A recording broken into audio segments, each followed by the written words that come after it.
What's up, YouTube? I'm here to do my prediction video for UFC Fight Night, Nama Nunez versus Van Zant. Let's start at the bottom. The first fight is Callan Curran versus Emily Kagan. Um, both these chicks kind of look like brawlers to me. I think Callan Curran's just better. Um, both of them have had a hard time getting consistent wins in the UFC, but like I said, I think Callan Curran's a little bit better. I think Callan Curran will probably get a TKO late in the third. Next is Zaburian Takmagov versus Felipe Nover. And Takmagov has looked really good in the UFC, but I still think he's not the most well-rounded. I think that Felipe Nover will look better in this fight than he did in his UFC debut. I think if he comes out like he did in the first round, gets it to the ground, he'll probably get a submission in the first. And if not, then he'll probably lose by TKO in the third. But I think he'll be able to do it. I think Felipe Nover will get this fight to the ground and win by rear naked choke in the first round. Next is Danny Roberts versus Nathan Coy, and I think Nathan Coy is actually pretty good. I just think that he took this fight in like 1 week's notice, and he's going up against a really solid prospect. If he had more time, I think this fight could have went either way, but too short notice for a guy like Danny Roberts. I think Danny Roberts will win by first round KO. Next is Santiago Pombanizio versus Andres Schultz, and Andres looks decent, but not great. I think these guys have the exact same style. They like to brawl and sprawl, but Ponzinibbio's just fought better people, and I think he's better at brawling and sprawling. So I'll pick Ponzinibbio. I say they're going to brawl with each other until one of them falls. This fight will be pretty entertaining until then, but like I said, I think Ponzinibbio is going to be the last one standing. Next is Aljamain Sterling versus Ani Eduardo, and I want to talk about this for just a second. I think it's stupid that this fight is on the undercard. You know, you got two top 15 guys in the bantamweight, and there's guys like Sage Northcutt on the main card, or Elias Theodorou versus Thiago Santos, and none of those people are top 15 people.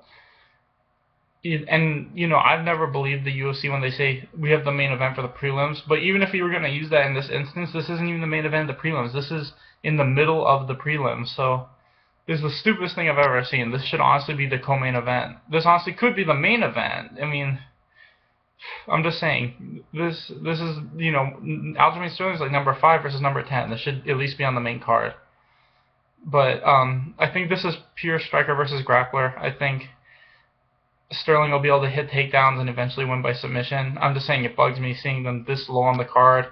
And like I said, I've never believed in that main event of the prelims thing. I always thought that was something that the UFC would just make bullshit up because they didn't want to put something on the main card, and this just proves it, because this isn't even the main event of the prelims. This is the middle of the prelims, and it's two top 10 bantamweights. Not, you know, I'm just saying, I've got Sterling by submission. It just bugs me. Next is Antonio Carlos Jr. versus Kevin Casey, and these guys have the exact same style, but Carlos Jr. is much younger, much faster, and I think his conditioning is a lot better. I think the first round, maybe the first 2 rounds will be back and forth, but late second, early third, Junior is going to start to take over, and he'll probably win by KO due to like ground and pound. Next is Omir Akhmedov versus Sergio Moraes. And this fight is really tough to call just because I think if this fight hits the ground, Moraes is going to win by submission. And if Omar can keep it standing, he'll probably knock him out. I'm going to say I think Moraes will get this fight to the ground, and when he does, he'll probably win by like guillotine or something. In a transition, but I think this is probably the closest fight, one of the closest fights on the card. I think it's really whoever can keep it in their game plan is going to win this one, but I think Moraes will hit a takedown sooner or later and win by like submission. Next is John Howard versus Tim Means, and you know, Tim Means, in my opinion, is on the upswing in his career. I think he looked great against Matt Brown, even though he lost. I think he just got caught in the guillotine right there at the end, but that fight was super back and forth. And before that, he was on a 4-fight win streak. John Howard, you know, he beat Hall Hendra, but Hall Hendra is not that great, and before that he lost 3 in a row. I think, you know, even though John Howard's coming in this fight with a win and Tim Means is coming in with a loss, it's clear where their careers are heading right now. I think Tim Means is probably the better, he puts a higher volume of strikes out. I think overall they're probably about even, but I think that's going to be the difference, is his conditioning and his pace and volume of strikes. I think Tim Means will probably get the first round KO. Next is Elias Theodorou versus Thiago Santos, and like I said earlier, nothing against this fight. I'm not saying this is a bad fight. I just don't think this should be on the main card. I think that Theodorou is going to be able to close the distance and just beat Santos up. I think Santos will look good maybe in the first round. first half of the second, but he'll start to get tired, and Theodore will be able to get takedowns and probably get a third round submission win with like a rear naked choke. Next is Sage Northcutt versus Cody Pfister, and it's obvious why this card is on the main card. It still bugs me, especially if you look at the prime time, how Jim Miller and Michael Chiesa is the co-main event, and this fight is promoted like the co-main event. I don't know why they didn't just make this fight the co-main event if they're going to treat it like that. It's just little things that bug me like that. They could easily just make this the co-main event, but it's not, and they're still treating it like it is, so I don't know why they didn't just do that. This fight is basically feeding time at the zoo. There's no other way to put it. Cody Pfister lost to James Muntasiri, and James Muntasiri is just like a shittier version of Sage Northcutt. The same thing's going to happen. He's not going to be able to hit takedowns, and the striking's so much better for Sage Northcutt. Sage Northcutt is going to win by first round KO, and this is like the fight that Paige VanZant had with that chick. I know I went on about it in another one of my videos. I'm just saying, it's like fighting weaker people for no reason when you should be fighting.